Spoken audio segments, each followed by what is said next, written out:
right, we found one. David Hume. So I did find one. So David Hume. So I mean, I can read off this as well. Oh, go for it. Yeah. Okay. Or do you want AJ's notes? Yeah. Because the mobile data on my phone sucks. Yeah. So can you all see this fella? Yeah. It's a very boring picture, isn't it? It looks like that. I mean, if I was David Hume, I don't know. Is this my best light? Is this my best angle? So AJ says David Hume was born on the 7th of May, 1711 in Edinburgh. So think about the maths right now, 1711. That's well over 300 years ago. He was a Scottish philosopher and historian. His father was called Joseph Hume, and his mother was called Catherine Falconer.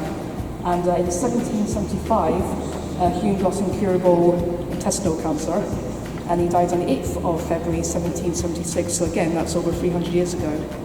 There's a bit more here, I think. I need to stand in front of him. I don't think he'll mind. So he's a philosopher and historian, regarded as one of the most important thinkers in Edinburgh during the Enlightenment. So the Enlightenment was a phase in history where the French Revolution started, where people were thinking, why are the royals, doing all these decisions when we haven't voted for them?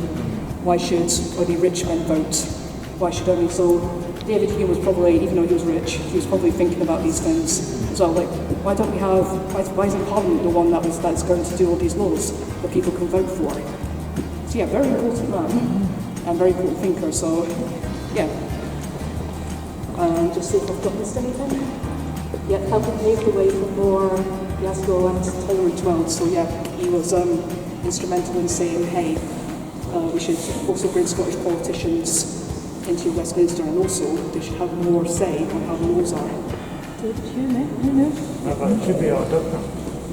Why should you have different laws for different right people? Well, back in the day, the royal family were the ones that had more power then, but coming to the ages of the Georgian era, which is from George I to George IV, the Enlightenment here with the French Revolution and stuff, and America having their wee rebellion, as you know, people were just saying like, hey, men should vote. They didn't say women should vote yet. That came later, but they're saying all men should vote. Black men, so it was not even black men. Just white people. Just white people. But it was Probably progress. men as well, not women. Yeah. But it was progress, so these helped start it all really. Small. Very small. So unfortunately, humanity always has to be in small little steps. So just like the disability kid. I want to meet one.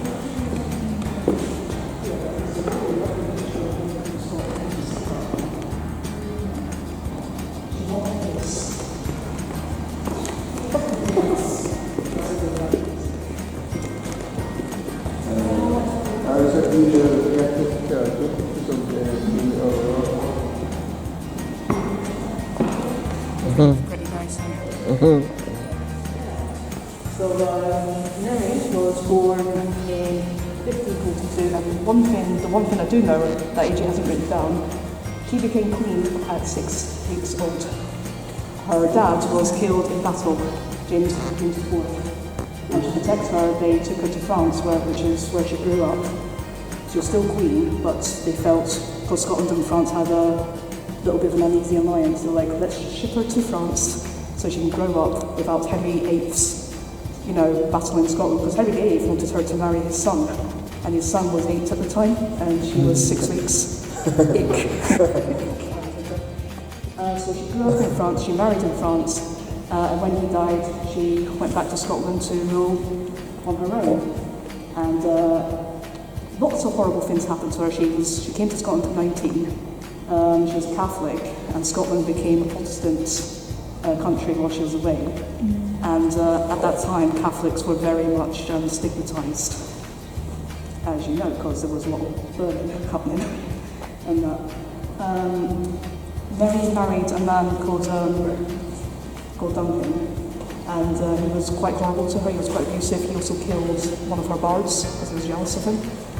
And so the story is that she conducted a murder, or it might not be a murder, it might be just a assassinate attempt. But he was blown up in his own house, and she married the guy that everyone thought did it. And so a revolution happened, and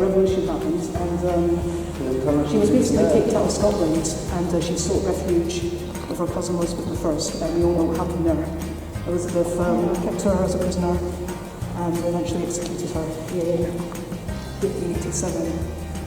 AG says, Mary Queen of Scots was born on the 8th of December in Glasgow, Scotland. Better known as Mary Queen of Scots, was sent to France in 1548. I can see that.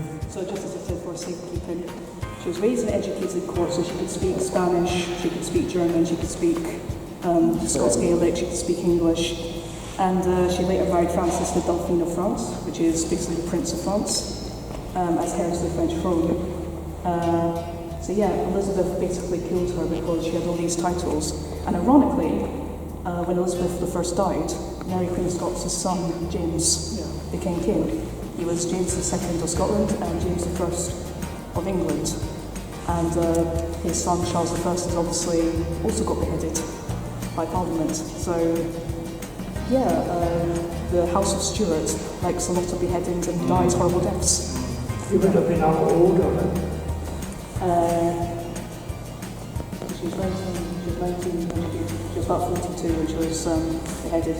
But because she was Catholic, the Catholic Church had made her a saint. So she had no claim, but ironically, if we ever see him, if we see Boy Prince Charlie, he's actually great-great-grandson of Mary Queen of Scots.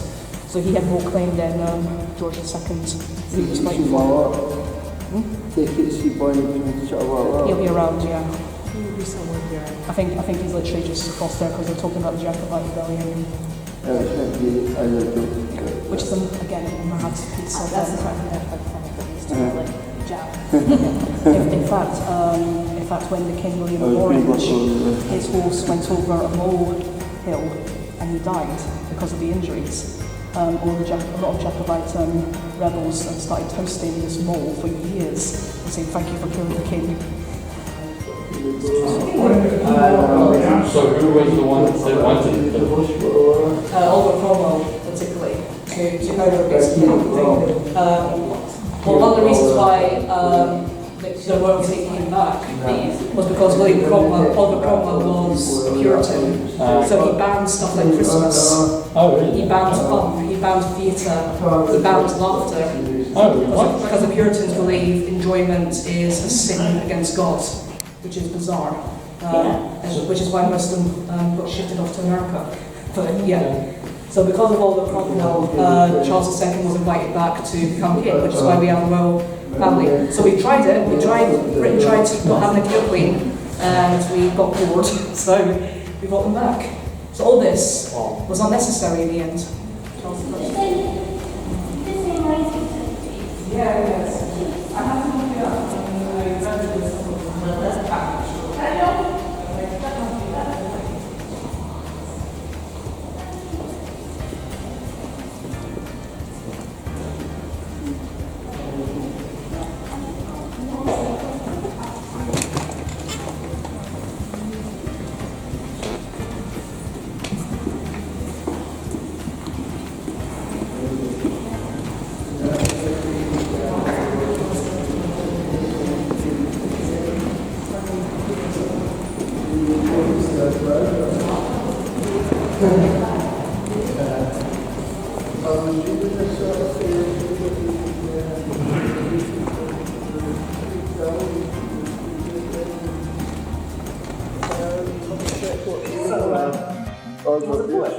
He was also a farmer.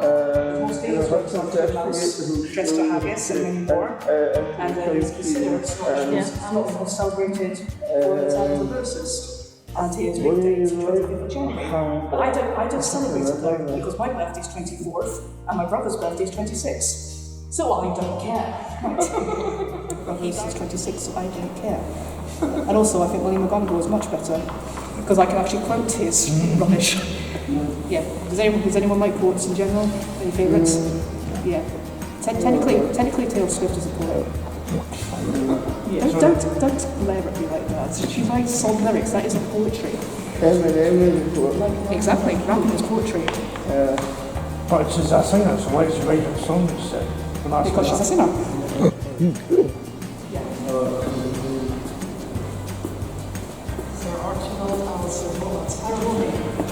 Yeah. Some of these pictures are in the big one in Princeton Street. That's all about it. He said he likes to travel around paints a lot. And his thing was more oil, which is basically what you're seeing around you. It's all one painting. No watercolours whatsoever, because watercolours are still being developed.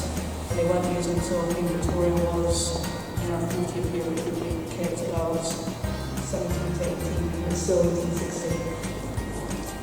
Don't ask me how I know this stuff. Right, so we plan to be around age, and that definitely when we last being sought. That's just one trauma after another. In case you didn't see, we were quite near St Andrew's Square, and fell on top of the thing. I can't remember his name, but he was basically instrumental in the 19th century in general. And his efforts to keep it going cost a lot of 1,000 people into slavery. And there is a plaque basically telling you a bit more about it. But unfortunately, because the monument was created by locals, we can't take it down. Because it was paid for by the people and not the council, not the government. They just stuck the statue on top of it. So yeah.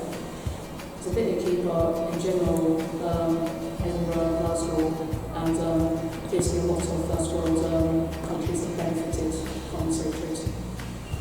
Yes. Absolutely. Yeah. So because it says... that threw herself in front of the horse? No, that's not Emily Davidson. Who died by throwing herself in front of the horse, as you would. There's actually YouTube, somebody filmed it, and it's on YouTube, Emily Davidson's death.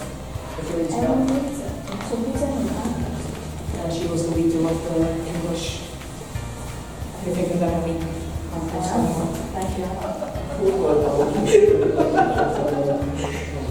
You should just for the camera. Look his ego. It's okay.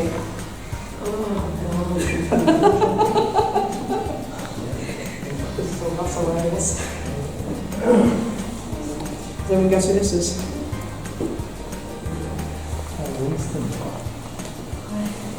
Churchill. It is Churchill, yeah. Yeah, for some reason he's a hero. Yeah. Emma, where's your cigar? He is a cigar, yeah. So I think this one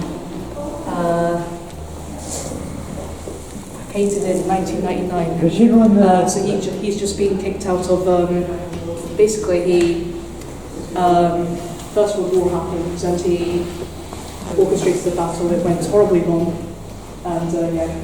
But then he came back to Parliament and now he's a hero. Yeah, I wonder why they never made a movie on his early days. He did. This is more of a hero story actually. James Barry, when he died, he donated the first copy of Peter Pan to a hospital which benefits from it to this day. Yeah. There's also a really good musical story about him as well. I'm trying to remember for Neverland. Neverland. Yeah. So yeah, this is the creator of Peter Pan. And he donated his very first copy of it to a hospital for children that benefits from it now. Because they own the copy of Peter Pan. So therefore any musical, any play that wants to do Peter Pan has to go to the hospital, and the hospital gets money that way.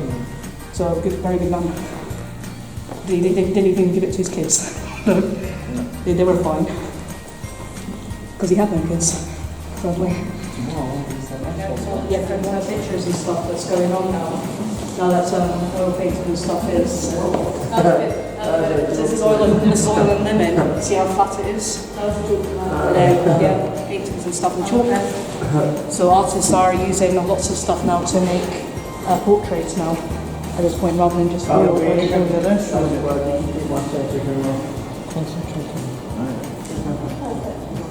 So this is the modern bit that was being promoted downstairs, so we can have a look, because this will all be gone soon. Oh really? Oh, okay. Yeah, it's only on for a couple of weeks. So this will be gone soon. They'll be putting new exhibitions on.